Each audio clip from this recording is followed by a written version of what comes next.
Елбасы өз жолдауында білім, ғылым, денсаулық сақтау салаларын дамытуға барынша көңіл бөлген. Ал Назарбаев зияткерлік мектебінің оқытушылары үшін жолдаудың маңызды бір тұсы мемлекеттік мектептермен өз тәжірибелерін бөлісу. Яғни алдағы уақытта екі мектептің оқыту жүйесі бірыңғай стандартқа негізделмек. Для нас, педагогов интеллектуальных школ, Елбасы өз жолдауында білім беру жүйесінде Назарбаев зияткерлік мектептерінің маңыздылығын атап өтті. Өйткені интеллектуалды мектеп оқытушылары мына біздер үшін өте маңызды. Зияткерлік мектептердің оқыту жүйесі мен әдісі мемлекеттік мектептерде бірыңғай қалыпқа айналуы тиіс. Бұл мектептегі білім жүйесі реформаларының соңғы кезеңі болады. Білім деңгейін анықтау халықаралық стандартқа сай болуы қажет. Бұл үлкен сенім. Біз елбасы жүктеген міндетті орындауға барымызды саламыз.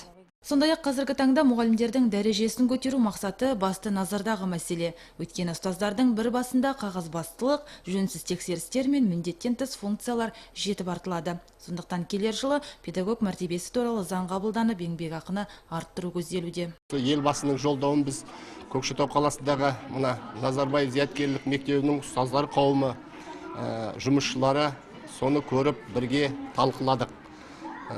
Сонымен қатар осы мұғалімдердің мәртебесін көтеру біздерге де мына үлкен абырой.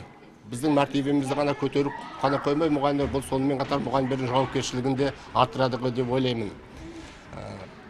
Қазір мына жастар өсіп өніп келе жатыр. Осыған байланысты елбасымыз 19 жылды Қазақстанның жастары жылы деп жариялаған болатын. Келер жыл жалындаған жастардың жылына арналмақ. Бұл оларға мемлекеттің үлкен жауапкершілік артып, сеніммен қарайтындығының куәсі. Елбасы жолдауының маңызды тұсы да сол. Білімді ұрпақты, елімізді дамытар болашақтың тұтқасын ұстайтындарды тәрбиелеу. Айгүл Мырзағалиқызы, Ермек Махметов, Көкше ақпарат.